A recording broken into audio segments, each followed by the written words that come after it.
तो भाई ये जो पहली कहानी है वेस्ट बंगाल के एक छोटे से गांव की है। और ये स्टोरी मुझे भेजी है हमारे एक सब्सक्राइबर मृदुल ने। बहुत ही क्रिपी जिन हॉरर है जो एक मुस्लिम फैमिली के साथ ये पूरी वारदात हुई है जो मैं आपको बताने जा रहा हूँ। ठीक है, तो होता क्या है कि वेस्ट बंगाल के एक छोटे से गांव में एक मुस्लिम फैमिली रहती है।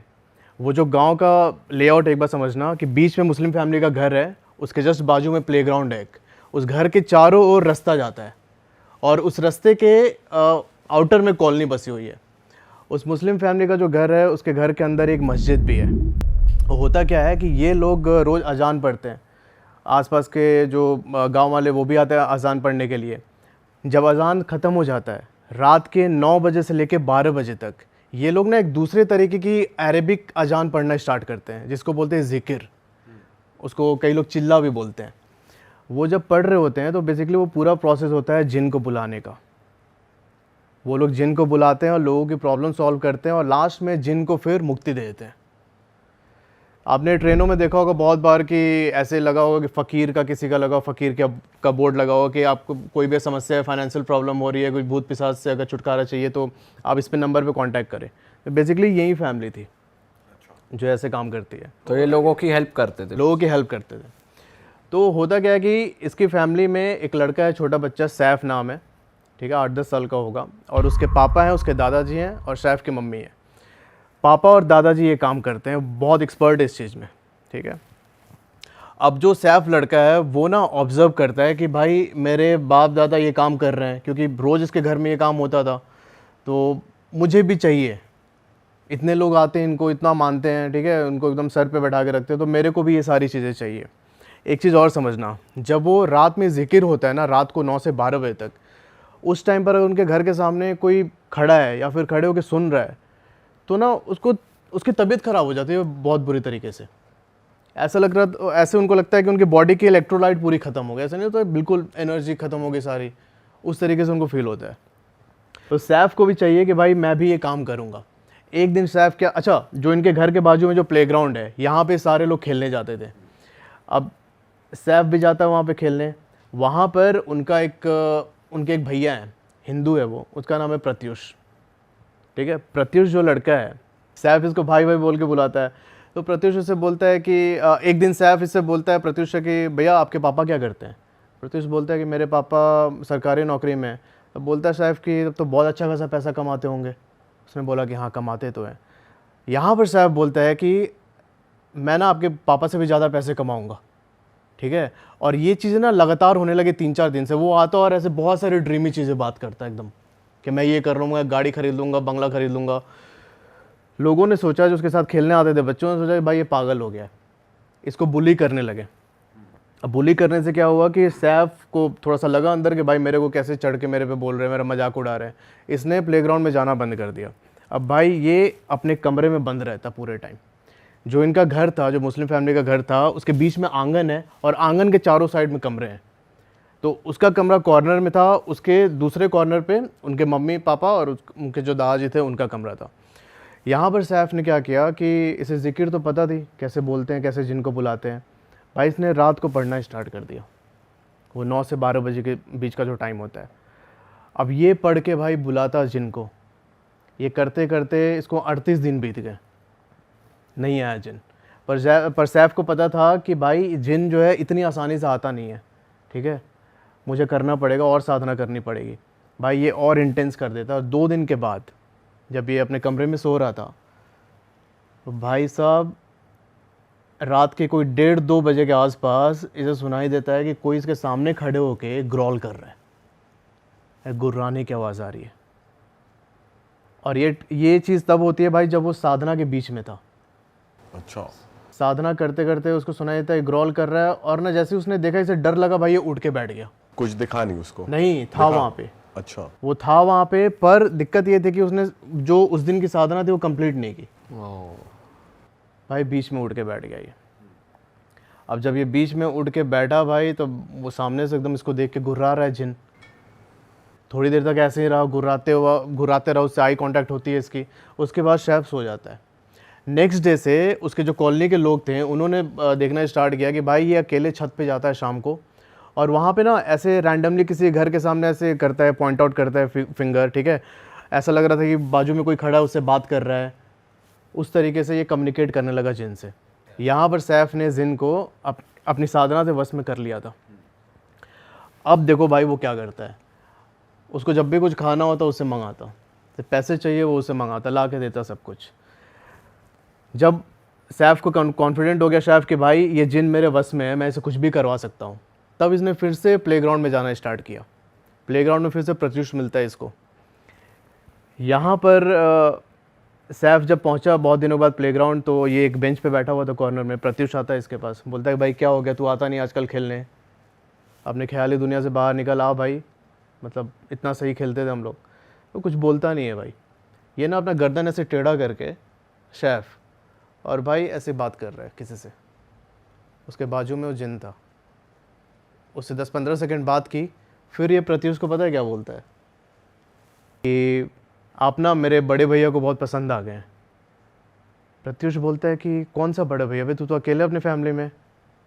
बोला कि नहीं, मेरे एक बड़े भैया हैं और आज रात को आपसे वो मिलने आएंगे। भाई साहब ये बोल के सैफ वहाँ से घर आ गया वापस। उस रात जब प्रत्युष सो रहा है, रात को 2-2:30 बजे के आसपास, भाई साहब इसके विंडो के पास से वहीं गुर्राने की आवाज़ आ रही है। ठीक है, इसकी बॉडी एकदम फ्रीज़ हो जाती है उस समय। आंख बस खुली है इसकी, ये थोड़ा सा आंख उठा के ऐसे सर उठा के देखता है कि कौन है, और जिन इसके सामने खड़ा है। सैफ ने बोला था मेरे बड़े भैया आएंगे, और जिन इसके सामने खड़ा था। अगले दिन प्रत्युष फिर से गया प्लेग्राउंड में। उस रात तो मतलब उसकी तबीयत बहुत ज़्यादा ख़राब हो गई। ठीक है, कैसे जैसे तैसे उसने मैनेज किया प्रत्युष ने। अगले दिन जब पहुंचा प्लेग्राउंड में, सैफ आता है, बोलता है कि भैया आप मेरे बड़े भैया आए थे ना आपसे मिलने। बोलते कौन से बड़े भैया? नहीं, रात को जो आए थे ना आपसे मिलने कल, वही है मेरे बड़े भैया। इसकी फट लेती है भाई बहुत बुरी तरीके से। उसके बाद से अगले 6-7 दिनों तक ये आया नहीं, मतलब प्लेग्राउंड में जाना ही बंद कर दिया प्रत्युष ने। इसकी मतलब तबीयत ख़राब रहने लगी बहुत बुरी तरीके से। अब इसके बाद सैफ क्या करता है कि इसने सोचा कि अब मेरे को प्रूव करना है लोगों को कि मैं भी उनके प्रॉब्लम सॉल्व कर सकता हूँ। उनको कोई फाइनेंशियल प्रॉब्लम है, कोई रोग है, तो मैं भी जिन से ठीक करवा सकता हूँ। यहाँ पर इसने डिसाइड किया कि पर यह होगा कैसे, ऐसे तो इसके बाप है, दादा है, ठीक है, कोई इसके पास क्यों आएगा। तो इसने सोचा कि भाई मेरे को प्रूव करना है। तो इसने पता है क्या प्लान बनाया कि भाई मैं इस जिन से अपने दादाजी को परेशान करवाऊँगा, और जब वो बिल्कुल आखिरी स्टेज में चले जाएंगे, मतलब कुछ भी हल नहीं निकल रहा है, तब मैं जिनको ऐसे मतलब सबके सामने बोलूँगा कि भाई ठीक कर दादाजी को, तो ये ठीक करेगा और लोग मेरे को मानने लगेंगे। पर ये सैफ का प्लान भाई बुरी तरीके से फेल होता है। इसने जिन को छोड़ तो दिया दादाजी के ऊपर। अब दादाजी के ऊपर जब छोड़ा तो जिन उनको बहुत परेशान करने लगा। ठीक है, उनकी तबीयत एकदम बेकार होने लगी दादाजी की। वो क्या करते, दिन में चेयर पे जाके बैठ जाते घर के आंगन में, और ना एकदम सर ऐसे ऊपर करके एक टक बस ऊपर की तरफ देखते रहते। पर जैसे दादाजी खुद एक्सपर्ट थे तो वो खुद डील नहीं कर पा रहे थे। जब इनके पापा को पता चला तो उन्होंने यही सोचा कि भाई हो सकता है हम इतना ज़्यादा ट्रीटमेंट करते, इतना जिन को बुलाते हैं, तो मे बी उसका साइड इफेक्ट हो, उससे कुछ किसी जिन ने कुछ किया हो। भाई ये अपनी विद्या लगा के दादाजी के ऊपर छोड़ते कि भाई ठीक हो जाए दादाजी। पर भाई वो ना इफेक्ट ज़्यादा दिन तक रहता नहीं, 2-3 दिन रहता, फिर से ये जिन हावी हो जाता है। अच्छा, फैमिली में किसी को पता नहीं कि ये छोटा लड़का सैफ है, ये उस समय 38 दिन तक इसने वो किया था, जिन को एक्टिव, क्योंकि मैंने बताया ना कि वो एक कमरे में कॉर्नर में उसका कमरा था, दूसरे कॉर्नर में इनका कमरा था। तो भाई रात को कमरा बंद करके वो ये काम करता।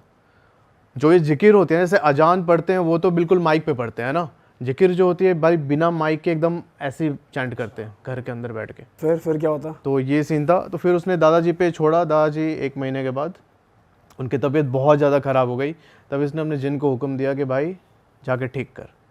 पर मैंने बताया था कि सैफ वो जो था उस रात बीच साधना से उड़ गया था, डर के मारे बीच में छोड़ दिया था उसने। तो ये जिन को हुक्म देता भाई ठीक करो जाके, पर ये उसकी बात ही नहीं मानता। पर अब तक तो मान रहा था। नहीं, बता रहा हूँ भाई, सैफ ने बहुत टाइम से उससे काम करवाया था। मैंने आपको बताया था कि जिन जो आते हैं उनकी एक शर्त होती है कि भाई तुम मेरे से काम करवा रहे हो ठीक है, पर उनको ना बाद में मुक्ति देनी होती है। अच्छा, अब ये मुक्ति देने वाली जो विद्या थी, ये सैफ के दादाजी और उसके पापा को ही आती थी। अच्छा। अब जिन से उसका जिन उससे यही बोलता कि इतना मतलब इतने दिन से मैं काम कर रहा हूँ भाई, मुक्ति चाहिए मुझे। नहीं मानी बात उसने, जिन ने इसकी, सैफ की बात जिन ने नहीं मानी। दादाजी ऑफ हो जाते हैं। अच्छा। अब सैफ ने सोचा कि भाई ये जो जिन है ना, ये मेरी बात नहीं मान रहा है और शायद इसके बस की बात नहीं है किसी को ठीक करना, ठीक है। उसने एक बार और ट्राई किया कि भाई तू जाके दादाजी मेरे उनकी डेथ हो गई तो उनको ज़िंदा कर। मैंने मना कर दिया, नहीं, जिन ने। तो इसने सोचा कि भाई इसके बस की बात नहीं है, ये उतना पावरफुल नहीं है, तो मैं ना एक और साधना करता हूँ, मैं इससे पावरफुल जिन की कॉलिंग करूँगा मैं उससे, ठीक है। भाई फिर से स्टार्ट करता है। कुछ टाइम के बाद एक और प्रकट होता है उसके सामने जिन, उसी तरीके से। पर इस टाइम जो जिन प्रकट हुआ था भाई, जैसे अपने हिंदू में क्या होता है कि भूत पिशाच प्रेत और सबसे टॉप लेवल पे होता है ब्रह्म राक्षस, वैसे ही इनके में भी होता है। जिन का जो बिल्कुल टॉप वर्जन जो होता है वो आया इनके सामने, सैफ के सामने। अब 10 साल का बच्चा, उसको क्या दिमाग है यार, उसको समझ में आ नहीं रहा कि मैं क्या कर रहा हूँ। उसने भाई जिन को छोड़ दिया अपने पापा पे कि उनको जाके परेशान करो और फिर मैं ठीक करूँगा। मैं ठीक करूँगा। यहाँ पे सैफ ये नहीं समझ पा रहा था कि भाई तुमको उसको मुक्ति भी देना है, वो तुम्हें नहीं आता। और उसी मुक्ति ना देने की विद्या के कारण ये सारे जिन बाद में इसको अपोज करने लगते हैं। अभी पहले वाला जिन भी एक्टिव है और ये सेकंड वाला भी आ गया। पहले वाला जिन भी एक्टिव था, उसको मुक्ति तो मिली नहीं थी, ये और गुस्सा हुए पड़े सैफ पे, है ना। तो इसने अपने पापा पे छोड़ा, पापा की तबीयत वैसी ख़राब हुई, 1 वीक के अंदर इसके पापा भी ऑफ हो जाते हैं। तो जो नया वाला जिन था उसने भी बात मानी नहीं इसकी। मतलब इसने कोशिश की कि मेरे पापा क्या कहते हैं जब डेथ हो गई उनके तो उसको ज़िंदा करे, तब भी नहीं मानते ये बात। अब सुनो भाई असली खेल क्या होता है। अब जो सैफ था इसकी तबीयत भी बहुत ज़्यादा ख़राब रहने लगी, ठीक है। दो जिन पहले ही इससे एकदम उखड़े पड़े हैं। इसने मतलब इसकी जो फैमिली थी, फैमिली में से इसकी मम्मी बची थी और इसके एक चाचा थे दूर के। इन दोनों ने सैफ को लेके हॉस्पिटल गए, डॉक्टर के पास, ठीक है। डॉक्टर के पास गए, वहाँ पे डॉक्टर ने बोला कि इसको एडमिट करना पड़ेगा। 3-4 दिन तक सैफ एडमिट रहा। उसके बाद क्या होता है कि एक रात कॉल आती है इनके घर पे हॉस्पिटल से, भाई जो ये सैफ लड़का है ये ना एक बेड से दूसरे बेड पे छलांग मार के पहुँच रहा है। यहाँ पे जो भी हॉस्पिटल के स्टाफ उनको बहुत परेशान कर रहा है, किसी के कंट्रोल में नहीं आ रहा, तो आप लोग इसको लेके जाइए। तो जैसे तैसे कुछ भी करके सैफ को फिर घर लेके आते हैं। घर लेके आए तो उसके बाद फिर इन्होंने सोचा कि इनको पता चल गया कि भाई ये नॉर्मल चीज़ें नहीं है। इन्होंने फिर सैफ को एक झाड़ फूँक करने वाले उनके पास लेके गए, दिखाने के लिए कि भाई क्या है। तब उन्होंने बोला कि भाई जो आप सैफ को सामने देख रहे हो ना, इसका बस शरीर ही है सामने, इसके अंदर इसकी रूह भी नहीं है। सैफ के शरीर में बहुत सारे जिन जिन्नातों ने अपना कब्जा कर लिया था, क्योंकि इसने लगातार कैसे 38-40 दिन तक रिसाइड किया और उससे बहुत सारे ऐसे एक्टिव हो गए थे। तो उन्होंने सैफ के शरीर को अपना घर बना लिया था भाई। तो सोल उन्होंने अपने वश में कर ली उसकी एक तरीके उसकी रूह निकल गई थी, सैफ की जो रूह थी अपनी वो निकल गई थी उसकी बॉडी से। उन्होंने बस ये बोला कि अब पर ऐसा पॉसिबल है कि जैसे खुद की रूह निकल जाए लेकिन फिर भी। भाई वो तो है, तो जिन के तो हो सकते हैं भाई, जिन के केस में भाई जिन बहुत पावरफुल चीज़ है यार, इसको तो मतलब नहीं, बट ये तो होता है कि भाई अपनी सोल भी है लेकिन कब्जा करा हुआ है, बट ये थोड़ा अनबिलीवेबल है कि उसकी रूह ही नहीं है उसमें अंदर। अभी आपको पता चलेगा कैसे नहीं है। फिर क्या होता है कि उन्होंने बोला कि इसको छोड़ दो अपने हाल पे, ठीक है। ये लोग इसे वापस घर लेके आता है। इन्होंने सोचा कि इसको घर पे भी नहीं रखते, तो इन्होंने सैफ को उठा के मेंटल हॉस्पिटल में एडमिट कर दिया। एडमिट करके वापस आ गए, मतलब कोलकाता के साइड में कहीं पे किया था एडमिट। उसके बाद वापस आए। कुछ टाइम के बाद कॉल आता है इनको घर पे कि भाई जो सैफ है इसकी डेथ हो चुकी है, आप लोग आके ले जाइए। ये लोग मतलब आज जैसे कॉल आया तो उसके अगले दिन पहुंचते हैं, तब तक सैफ की बॉडी को स्टोर करके रखा गया था। भाई जब उसकी बॉडी निकाली गई, जब ये लोग पहुँचे वहाँ से मॉर्ग से इसकी बॉडी निकाली गई, तो भाई ये देखते हैं कि इसके जो बॉडी के जो मांस है ना, वो सारे एक स्टिकी एलिमेंट से अटैच्ड है, सड़ चुकी है पूरी बॉडी। और बाहर निकलते ही मतलब कट कट के उसके मांस के टुकड़े गिरने लगे। और उसमें से जब वो गिर रहे थे तो उसके साथ साथ भाई बड़े बड़े ऐसे कीड़े उसके बॉडी से ज़मीन पे रेंग रहे। ये कितनी पुरानी बात होगी भाई वैसे? ये भाई 3 साल पुरानी बात है। अच्छा, अभी रिसेंट ही है। अच्छा, जब ये लोग दिखाने ले गए थे सैफ को उस मौलवी के पास कि भाई ठीक कर दो, तो उसने जब बोला था कि भाई 10-15 जिन्होंने अंदर कैप्चर करके रखा हुआ है, अगर मैं इसको ठीक करूँगा तो भाई सैफ को इतनी पीड़ा होगी जैसे उसके बॉडी पार्ट को, एक एक बॉडी पार्ट को काट रहे हैं, वो झेल नहीं पाएगा। अगर मैं जिन को इसके बॉडी से निकालने की कोशिश करूँगा तो भाई इतना दर्द होगा उसे, जैसे किसी ने हाथ काट दिया, किसी ने पैर काट दिया। तो भाई अब सैफ तो चला गया, उसकी फैमिली भी पूरी बर्बाद, अब उसकी मम्मी है सिर्फ वहाँ पे यार। ये थी मतलब हाँ जिन पोजीशन भाई ऐसी चीज़ है, अगर प्रॉपर विद्या नहीं आती A to Z ऊपर से नीचे तक सब कुछ। और भाई छोटा बच्चा कर रहा है ये तो और भी गलत चीज़ है कि छोटा बच्चा ये चीज़ें कर रहा है और अपने ही दादा और पापा पे छोड़ रहा है। और कोई है भाई? नेक्स्ट स्टोरी पे चलते हैं भाई। कुछ ऐसा बताओ जो आपको किसी ट्रैवल के दौरान पता चला हो या किसी फैमिली ने बताया हो, लोकल फैमिली ने कुछ। हाँ भाई, ट्रैवल का एक मेरे पास कैब ड्राइवर ने भेजी थी मुझे कहानी। अच्छा। अभी मैं आपको ट्रैवल का ये बता रहा हूँ, इसके बाद मैं आपको 2-3 स्टोरी और सुनाऊंगा जिसमें मतलब जो प्रॉपर वेरीफाइबल है, और वो ऐसी स्टोरीज हैं जो कि पास्ट में कुछ इवेंट्स हुए हैं, कुछ ऐसी डेडली अपनी नेशनल ट्रेजेडी हुई है उससे रिलेटेड है, तो आपको बहुत मज़ा भी आने वाला है। फ़िलहाल जो मैं ट्रैवल की कहानी बता रहा हूँ ये एक मुझे कैब ड्राइवर ने भेजी थी। इनका नाम है विजय पाल, ठीक है। अच्छा, ये रहने वाले हैं चंडीगढ़ के। होता क्या है कि अच्छा मैं एक चीज़ और बता दूँ, जो ये कैब ड्राइवर है इसके फैमिली में इसकी माँ है, इनकी वाइफ है, बच्चे हैं। भाई उस इंसिडेंट के बाद फैमिली ने इनके कैब ड्राइवर की नौकरी छुड़वा दी। इस टाइम पर जो वो विजय भाई हैं एयरफोर्स में मतलब कोई ऐसे नॉर्मल कॉन्ट्रैक्ट पे काम करते हैं। अच्छा। तो होता क्या है कि 2015 में इनको पता चलता है कि चंडीगढ़ में ऊबर लॉन्च हुआ है, और इन्होंने देखा कि भाई बहुत ज़्यादा मतलब उससे ड्राइवर्स अर्न भी कर रहे हैं। उस समय तक एक प्राइवेट कंपनी में प्राइवेट टैक्सी ओनर के अंदर काम करते थे, तो इन्होंने सोचा कि भाई चंडीगढ़ में वहीं पे जाके अपना ऊबर चलाएंगे। इन्होंने सुना था कि बहुत ज़्यादा लोग मतलब ड्राइवर्स को बहुत प्रॉफिट हो रहा है, बहुत राइड्स फ्रिक्वेंटली मिल जाती है। भाई ये पहुंच जाते हैं चंडीगढ़। वहाँ पर 1 साल इन्होंने दबा के चलाया ऊबर, अच्छा पैसा कमाया। पर 1 साल के बाद फिर से मार्केट में कंपटीशन वो सब आता है, ठीक है। ऊबर ने अपना चार्ज बढ़ा दिया और इनको मतलब सवारी मिलनी बंद हो गई, मतलब बहुत ज़्यादा नहीं मिलती तो उतना प्रॉफिट नहीं होता था। तब इन्होंने सोचा कि भाई अब मैं अपनी कार निकलवाऊँगा, ठीक है, और ऐसे प्राइवेट बुकिंग्स जब मतलब फ्री टाइम होगा तो ऊबर चलाऊँगा, ऐसे नॉर्मल प्राइवेट बुकिंग्स में चलूँगा। तो इसी दौरान क्या होता है कि एक दिन इनको एक बुकिंग आती है इनकी कार में। उस पैसेंजर को जाना था चंडीगढ़ से धर्मशाला। दोपहर के 1 बजे ये लोग अपनी ड्राइव स्टार्ट करते हैं, ठीक है। अच्छा, एक चीज़ और देखना कि चंडीगढ़ से धर्मशाला जाने के बीच में एक अम्ब रोड पड़ता है, 5-6 किलोमीटर का स्ट्रेच है हिमाचल का। तो जब ये लोग शाम के टाइम अम्ब रोड पहुँचे 5-6 बजे के आसपास, तो जो अंदर पैसेंजर बैठा था उसने बोला कि भाई रात को अवॉइड करना इधर से, मतलब वापस आने के समय ये रोड अवॉइड करना रात को अकेले। तो पूछते हैं विजय भाई कि क्या कोई दिक्कत है क्या सर, मतलब इस रोड पे क्या प्रॉब्लम है। तो उन्होंने बोला कि यहाँ पे मतलब मेरे रिलेटिव रहते हैं, उन्होंने कुछ बताया इस रोड की कहानी। अब जो पैसेंजर था उसने खुल के नहीं बताई भाई बात, कि डर जाएगा फिर इसको, है ना, इसको अभी धर्मशाला ही पहुँचना है, अंदर ऐसे डर बैठ जाएगा, क्या पता गाड़ी से कंट्रोल खो दे ऐसे। ये सोच के उसने बताई नहीं बात। ये लोग पहुँचते धर्मशाला। वहाँ पर जब ये अनलोड कर रहा था रात के 8 बजे, उनका सामान उतार रहा था, इसने पैसे दिए पैसेंजर ने बोला कि एक काम कर विजय, आज ना इधर ही रुक जा गाड़ी में, सुबह 4-5 बज जाएंगे तब जाना। ये बोलता है कि सर क्या कोई बात है तो खुल के बताओ यार, अगर उस रोड पे कोई दिक्कत है तो। आपने बताया भी नहीं, आप ऐसे मना कर रहे हो। उन्होंने बोला कि नहीं अभी मत जाओ, बात मान ले मेरी भाई, 4-5 बजे निकलना। फिर उसने पूछा कि कभी रात को गए उस रोड से। इसने मना कर दिया कि नहीं भाई, इतनी रात को तो मैं कभी नहीं गया अम्ब वाले रोड से। तो ये बोलते हैं कि रुको, पर ये नहीं मानता है। कि उसके अगले दिन सुबह चंडीगढ़ से दूसरी बुकिंग थी, जल्द से जल्द पहुंचना था। भाई ये धर्मशाला से निकलता है वापस चंडीगढ़ आने के लिए, ठीक है। रात के 11 बजे के आसपास ये एक ढाबे में रुकता है, वहाँ पे मतलब चाय पानी पीता है और फिर वहाँ से कार लेके निकलता है आगे।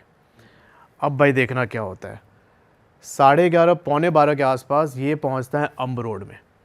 जो ये अम्ब शहर है, इसने पाया विजय ने कि भाई उस टाइम पर पूरा सन्नाटा, हल्की सी स्ट्रीट लाइट जल रही है सिर्फ, और उसके अलावा उसकी गाड़ी के अलावा कोई भी नहीं है। वो अकेले ही उस रोड पे चल रहा है, हाईवे। कुछ दूर चलने के बाद ये एंटर करता है कि स्टेट हाईवे पे, मतलब मेन जो सड़क थी हाईवे वाला रोड था वो ख़त्म होता है, एक स्टेट हाईवे पे ड्राइव कर रहा है।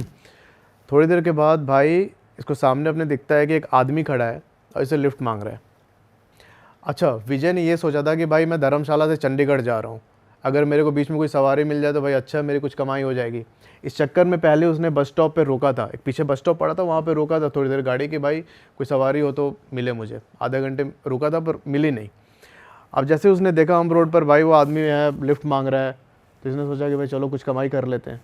ये भाई जाके उसके पास गाड़ी रोकता है, हाँ, उससे थोड़ी दूर पे। वो चल के आया विजय के पास और पूछा उसने कि भाई चंडीगढ़ जाना है मेरे को। विजय बोलता है हाँ चलो आ जाओ। फिर उसने पूछा कितने पैसे, इसने बोला 2200 रुपये। वो आदमी बोलता है ठीक है। फिर विजय पूछता है कि भाई आप एक बात बताओ, इस टाइम पे आपको किसने छोड़ दिया इधर? कोई भी मतलब बहुत टाइम से मुझे कुछ दिख नहीं रहा है, आप ऐसे मतलब मेन हाईवे भी नहीं है, स्टेट हाईवे पे आप कच्ची रोड पे खड़े हो, किसने छोड़ दिया? वो कुछ बोलता नहीं है भाई। विजय बोला कि अच्छा एक काम करो, आके आगे बैठ जाओ मेरे पास।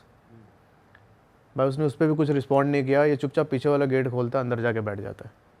अब देखो क्या होता है, गाड़ी चल रही है विजय की, उस कच्चे रोड पे कोई 1.5-2 किलोमीटर चले होंगे ये। विजय को ऐसा फील होता है भाई कि इसकी जो गाड़ी है ना बहुत भारी हो गई है। ऐसा लग रहा था कि पीछे 10-15 लोग बैठे हैं, पूरा सामान लोड है, और उस तरीके से जिस गियर में गाड़ी को 50-60-70 पे चलना चाहिए भाई ये 20-22 से आगे नहीं बढ़ पा रही है। कुछ टाइम के बाद इसका इंजन हीट होना स्टार्ट हुआ। विजय को लगा कि भाई गाड़ी में कोई दिक्कत आ गई है। ये अपना गेट खोल के बाहर निकलता है इंजन की तरफ जाने के लिए। भाई जैसे गेट खोल के बाहर निकला, इसकी नज़र पीछे वाली सीट पे पड़ी और भाई साहब ये देखता है कि उस आदमी का सर गायब है और उसने वाइट कुर्ता पैजामा पहना हुआ था, वो पूरा खून से लथपथ। भाई इसको समझ में नहीं आ रहा है क्या हो गया, तो चिल्लाते हुए भाग रहा है। जब चिल्लाते हुए भाग रहा है तो इसने देखा कि भाई पीछे से वो आदमी चेज़ कर रहा है इसको। ये 700-800 मीटर तक लगातार भागते रहा। तो रोड के साइड पे एक आश्रम था, छोटा सा मंदिर है और उसके अंदर आश्रम था। ये जाके गेट पीटने लगा ज़ोर ज़ोर से। गाड़ी वहीं रोड पे खड़ी है।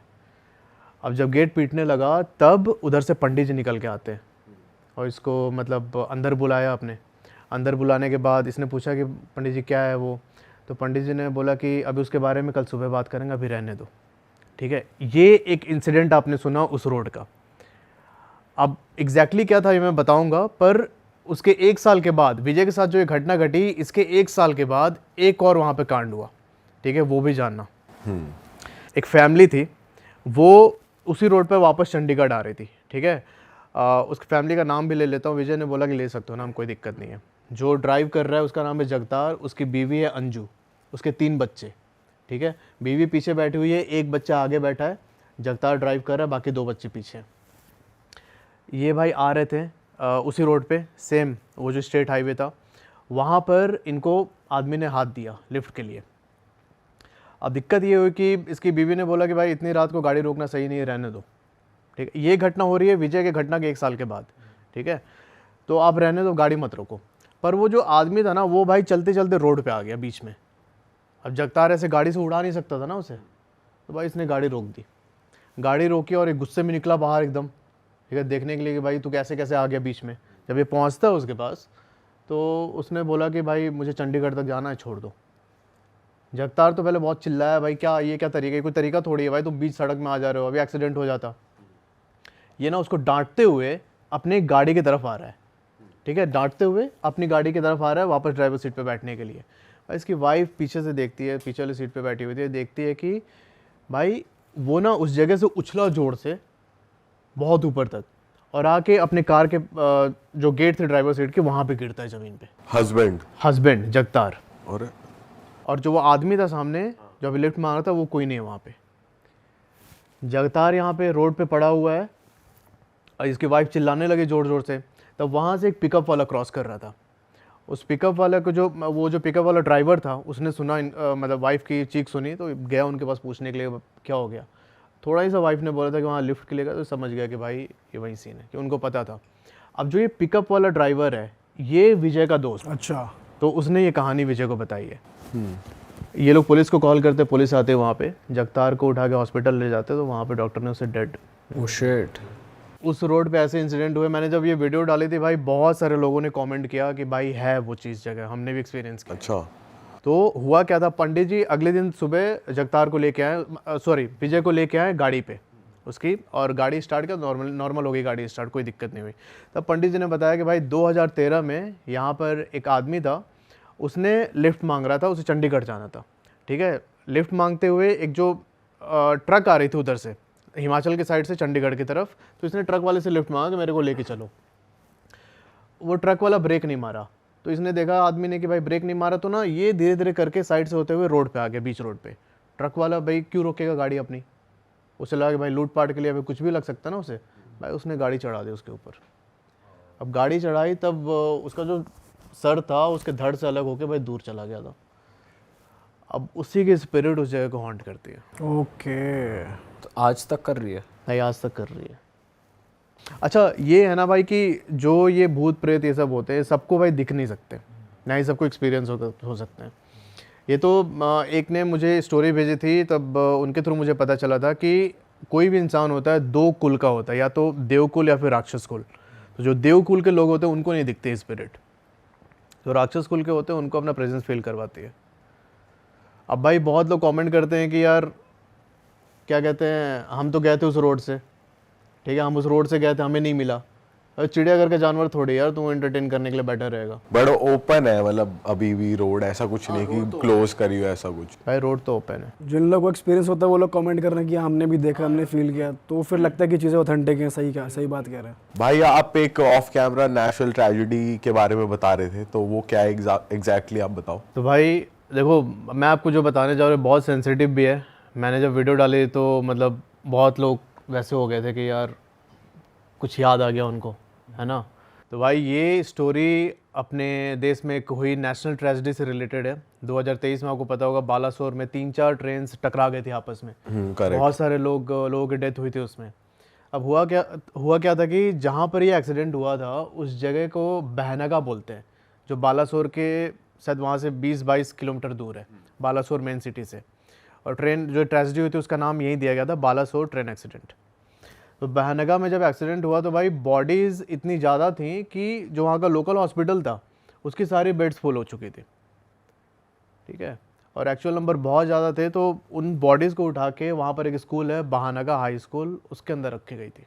अच्छा। उस स्कूल के अंदर एक मतलब छोटा सा हॉल जैसा एरिया है, उसमें ही सारी बॉडीज़ को इन्होंने रखा था। बहुत सारी बॉडीज़ ऐसी थी जिनका अंतिम संस्कार वहाँ के लोकल्स ने किया, उनके रिलेटिव्स पहुँच नहीं पाए थे, ठीक है। तो हमारे एक सब्सक्राइबर हैं उपमन्यु भाई, मैं उनका नेम चेंज कर रहा हूँ क्योंकि उन्होंने रिक्वेस्ट किया। उपमन्यु भाई वहीं पर उनका ससुराल है बहनगा में। जब एक्सीडेंट हुआ तो ये अपने ससुराल में ही थे। इन्होंने अपने ब्रदर इन लॉ के साथ मिल के बहुत सारी डेड बॉडीज़ को वहाँ से शमशान तक लेके गए थे। जो एक्चुअल वहाँ पर ट्रेजेडी हुई थी, जो एक्चुअल वहाँ पर मतलब इतना ज़्यादा सैड सीन था, उन्होंने मुझे एक्सप्लेन किया ईमेल में। अच्छा, जो ये उपमन्यु भाई हैं ये हैं इंडियन आर्मी के टेरिटोरियल जो फोर्स होती है इनकी, उसमें डॉक्टर हैं। इनकी पोस्टिंग है मणिपुर में। अब जो घटना हुई थी बालासोर वाली उससे 1 साल बाद आते हैं। 1 साल के बाद मतलब इनकी शादी हो चुकी थी और इनकी वाइफ प्रेग्नेंट है। और यहाँ पर जो उपमन्यु भाई हैं ये भाई पोस्टेड है मणिपुर में। बेसिकली क्या होता है कि 2 महीने की पोस्टिंग होती है टेरिटोरियल आर्मी में, ठीक है, किसी भी डॉक्टर की। पर वहाँ पे टेंशन बहुत ज़्यादा थी तो इनका एक्सटेंड हो गया था, लगातार 2 साल से वहीं पे काम कर रहे थे। तो भाई इनके वाइफ को प्रेग्नेंट हुए 6 महीने हुए थे। इन्होंने बोला था कि तुम अपने मम्मी के पास ही चले जाओ, वहाँ पे तुम्हारा केयर कर लेंगे वो लोग अच्छे से। इनकी वाइफ वहीं पर थी अपने मम्मी के घर पे बहनगा में। तो होता क्या है कि भाई 6 महीने प्रेग्नेंट थी और एक रात मतलब ये उपमन्यु के साथ कॉल पे थी तो बोलती है कि यार मेरे को मंचूरियन खाने का मन कर रहा है। अब ऐसा होता है ना कि मतलब प्रेगनेंसी में क्रेविंग्स और मूड स्विंग्स, तो इनको मंचूरियन खाने का मन कर रहा है। तो इन्होंने बोला कि एक काम करो, अभी रहने दो, बहुत रात हो रही है, कल मैं जो सानू है इनके वाइफ का भाई, उससे मैं भिजवा दूंगा, खा लेना। ये बोलते कि नहीं मैं बस लेके आती हूँ फटाक से बाहर से। भाई उपमन्यु की वाइफ उस रात 12:30-1 बजे के आसपास बाहर निकल गई। कोई रोड साइड वेंडर था, वहाँ से गई, अपना मंचूरियन पैक करा के लेके आई। पर अब जब वो घर पहुँचे ना भाई, सब सीन चेंज हो चुका था एकदम।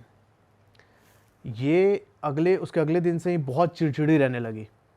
खाना कभी कभी बनाती किचन में जाके तो भाई वो उबल रहा है, चाय उबल रहा है, वो पूरा गिर रहा है इनका ऊपर से, वो जो सॉसपेन होता है, कोई ध्यान नहीं है, सामने देख रही है एकदम। सब्जी बना रही है, चावल बना रही है तो एकदम ज़्यादा बहुत ज़्यादा बना दे रही है।